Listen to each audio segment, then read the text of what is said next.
Сынок, я прошу тебя, присмотрись к Леночке. Ну какая чудесная девушка, милая, тихая, симпатичная.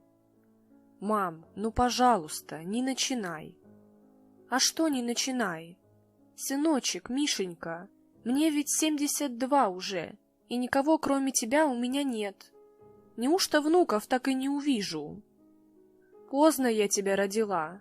Мы с отцом думали, уж вовсе без детей останемся.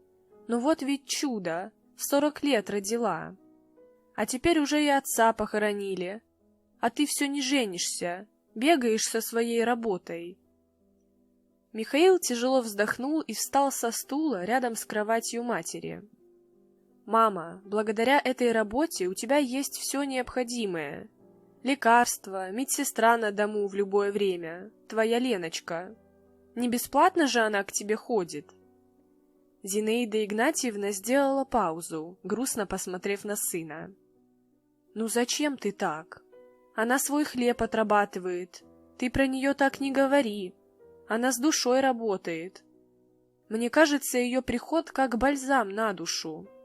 Ты сам-то часто ли приходишь? Помру я, сынок, а тебя и рядом не будет. Так, может, хоть Леночка со мной останется. Она, смотри, какая грамотная, умненькая. Женой будет замечательной, вот увидишь. Я тебя прошу, обещай, что подумаешь». Михаил уже стоял в дверях, надевая ботинки. «Подумаю, мам». В обед Зинаида Игнатьевна позвонила сыну, чтобы уточнить. «Миша, ты не забыл про Леночку? Она сегодня ко мне придет в 8, укол делать. Ты тоже приходи. Проводишь ее домой, вот и поговорите». «Мамуль, ну куда ж от тебя денешься? Приду, конечно». Вечером Миша открыл дверь своим ключом и услышал, как мать беседует с медсестрой. «Лена, он только с виду такой грубый, работает много, устает. А вообще он добрый мальчик у меня, отзывчивый, в беде никогда не оставит. В детстве такой ласковый был, сядет рядом, по волосам меня гладит. А знаешь, случай был. Друг его, Петька, деньги у родителей украл. Уж больно ему хотелось купить себе машинку игрушечную. Попросить не смел, не купили бы. Ну, мальчишка ведь, вот и утащил из кошелька у матери. Мишке показал эту машину, а тот из него и выбил, откуда машинка взялась. Так Миша ко мне пришел и говорит: «Мама, прошу тебя, дай денег». Петька обратно матери в кошелек положит и больше никогда так делать не будет. Я, конечно, дала. Петьке ох, как стыдно было. Навсегда урок усвоил. Приходил ко мне потом, благодарил, что не сдали его. В общем, ты поговори с ним. Он парень хороший у меня. Вы будете замечательной парой. Зинаида Игнатьевна, я ведь была замужем. Мне уже 29. Хоть с виду вы и думаете, что я только из института. Вот только недавно мы вместе прожили. Умер он. Внезапно, от сердечного приступа. Упал посреди улицы. Ему был 41 год. Постарше меня он был. Я с тех пор вообще не думала о замужестве. Да и детей ведь мы с ним так и не родили. У меня была замершая беременность на большом сроке, с осложнениями. Все по-женски удалить пришлось, чтобы выжить. Вот так, дорогая моя, в 29 тоже можно многое пережить. Но я не жалуюсь, вы не подумайте. Живу и каждый день стараюсь радоваться. Вот к вам прихожу, и как отрада мне. И к другим бабушкам прихожу, поговорю, и тепло на душе. Я хорошо живу, но сыну вашему я не пара. Вы ведь внуков ждете, а со мной их у вас не будет. Деточка моя, да ты ж моя бедненькая, настрадалась. Иди сядь ко мне поближе, дай я тебя обниму». Миша решил не прерывать их беседу, и после этих слов вышел за дверь, тихо ее прикрыв. «Значит, детей у нее не будет», — подумал Миша. «Оно и хорошо. Дети только отвлекают от работы и от всего остального. Спустя 10 минут он снова открыл дверь и громко поздоровался. «Здравствуй, мама, я пришел. Вы закончили с уколами?» «Ой, сынок, здравствуй. Да, закончили. Леночка уже уходит. Ты проходи, чаю попьем». «Мамуль, я Лену провожу, а то поздно уже, темно, а потом зайду».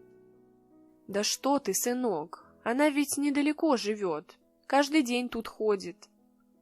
«Ничего, лишним не будет. Лена, пойдемте». Миша с Леной вышли на улицу. Она показала, в какую сторону идти. Миша старался говорить о чем-то отстраненном. Не о маме и не о больных стариках, которым делает уколы и капельницы Лена. Она в самом деле оказалась милой девушкой, скромной, воспитанной, с нежной улыбкой. Когда они попрощались возле ее дома, Миша подумал: может и вправду жениться? Будем жить у мамы, и она счастлива, и пилить меня перестанет, и я буду на все готовое приходить, а то живу как бобыль. Да и медсестра в доме тоже хорошо, не придется за вызовы платить. Да и девушка она милая, не стыдно с ней показаться. Коллеги уважать станут, семьянин теперь. Миша шел до дома и обдумывал план действий. С порога заявил: «Решено, мам, женюсь. Понравилась мне твоя Лена». Мама растерянным голосом ответила из комнаты: «Сынок, ну зачем же так сразу? Подумай, не торопись. Девушек вон сколько вокруг. Встретишь еще ту самую, влюбишься». «Мамуль, я что-то не понял. Ты же сама хотела, чтобы я с ней встретился. Все уж теперь, слова назад не вернешь. Пойдем чаю попьем, я пирожных купил». Свадьбу сыграли через 2 месяца. Было 30 гостей. Большинство коллеги и родственники Миши, а со стороны Лены были только сестра и мать. Зинаида Игнатьевна плохо скрывала свое недовольство, хотя сказать сыну причину так и не решилась. Думала, что Лена сама должна сказать. Это уж теперь дело семейное. А Лена в самом деле сказала, еще на 2-м свидании. Миша ответил, что это не страшно, детей он все равно не хочет. А мать ничего, придется смириться. Жить они стали у Зинаиды Игнатьевны. Лена работала на полставки медсестрой, а вечерами иногда ходила делать уколы на дому. В остальное время занималась домашними делами, ухаживала за Зинаидой и с радостью ждала мужа домой. Первое время Зинаида Игнатьевна злилась на Лену, что та приняла предложение ее сына, хоть и знала, что лишает ее последней надежды на внуков. Но с годами привыкла к ней, как к родной. Да и жалко ей стало ее. Сын ведь так и не смог по-настоящему полюбить ее. Он был даже рад, что дома его ждут и ведут быт, но при этом он не обременен детьми и заботами о матери. Теперь всем занималась Лена. Вечерами Миша приходил домой, и Лена встречала его на пороге с неизменной улыбкой и добрыми словами. Иногда она заводила разговор о том, чтобы взять ребеночка из детдома, но Миша был непреклонен. Он говорил, что и женился-то только потому, что она не может иметь детей. Это было больно слышать, но Лена полюбила его и старалась радоваться тому, как все сложилось.